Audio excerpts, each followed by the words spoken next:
میرے نبی پاک صلی اللہ تعالیٰ علیہ وسلم نے فرمایا شعبان میرا مہینہ ہے، رمضان میرے رب کا مہینہ ہے۔ اتنی برکتوں والا مہینہ، اتنی شانوں والا مہینہ ماہ رمضان، آپ نے کچھ باتوں کا بڑا ہی خیال رکھنا ہے۔ ایک تو آپ نے کوشش کرنی ہے نمازیں ذوق کے ساتھ پڑھی جائیں، یعنی ایک ہے کہ اوہ ٹانگیں نہیں اٹھ رہی، اب تراویح کا ٹائم ہو، نہ اس میں کجی ہے، اس میں تھوڑا سا نا ذوق کی کمزوری ہے۔ اٹھنا ہے تو شوق سے اٹھنا ہے، بھاگ کے اٹھنا ہے۔ آپ نے مسجد کے ساتھ دلچسپی پیدا کرنی ہے، کوشش کرنی ہے مسجد کی صفائی بھی رمضان میں ہمارے ہی سے ہی آئے، اپنے اپنے علاقوں کی مساجد کی صفائی، نماز شوق سے پڑھنی ہے، شوق سے۔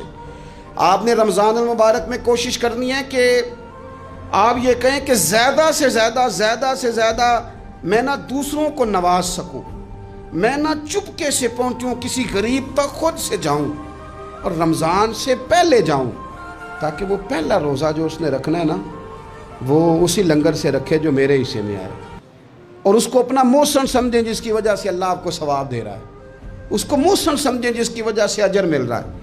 اور کوشش کریں کسی کو کپڑا جوڑا سوٹ دینا ہے، کسی طالب علم کو، امام مسجد کو، کسی غریب کو، کسی بوڑھی اماں کو، اپنے کسی چچا کو، اپنے دادا کو تحفہ دینا ہے تو وہ بھی شروع رمضان میں دے، تاکہ وہ آسانی سے سلا لے، سلا کے پہن لے۔ رمضان میں ہم نے قرآن پاک سے پیار کرنا ہے، قرآن پاک سے پیار کرنا ہے، صبح بھی تلاوت، دوپہر بھی تلاوت، بچوں کو ذوق دلانا ہے، شوق دلانا ہے۔ ہم نے قرآن مجید رمضان شریف میں تراویح میں ذوق سے سننا ہے، کھڑے ہونا ہے۔ پھر رمضان المبارک کے اندر احساس ہم نے بہت زیادہ پیدا کرنا ہے، ہم نے دیکھنا ہے کہ میں کس جگہ میری ضرورت ہے، میں کس طرح کر کے کام آ سکتا ہوں، وہاں اپنی خدمات کو پیش کرنا ہے۔ پھر اس سے آگے آپ بڑھیں گے۔ رمضان شریف کے اندر سحری میں اٹھنا تو ہے نا جی، دہی لینے بھی جانا پڑتا ہے، دودھ لینے بھی کئی دفعہ جانا پڑتا ہے، تو اٹھنا تو ہے۔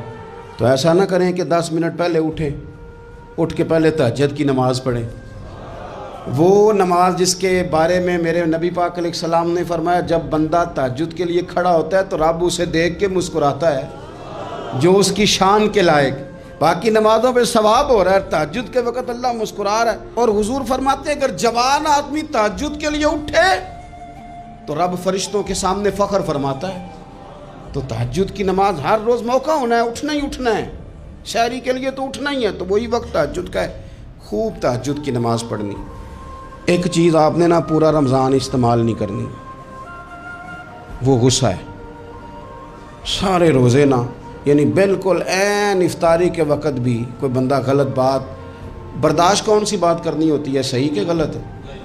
صحیح کو تو برداشت کرنے کی ضرورت ہی نہیں ہوتی، برداشت کرنی غلط بات ہوتی ہے، اس کو سہنا ہے، اسے کہنا یار روزے ہیں، رب کی رحمت برس رہی ہے، جا میں نے تجھے اللہ کی رضا کے لیے معاف کیا۔ اور ذہن میں حدیث رکھنی ہے کہ حضور نے فرمایا تو رب کے بندوں کو معاف کر، اللہ تجھے معاف فرمائے گا۔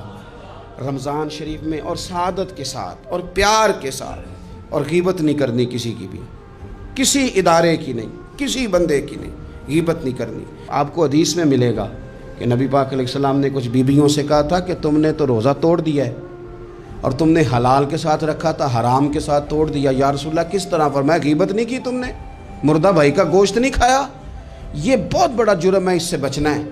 موبائل کم استعمال کرنا ہے، اور مہربانی کریں کم خبریں دیکھیں، جو خبریں عورتیں پڑھتی ہیں ان خبروں سے بھی پرہیز کریں۔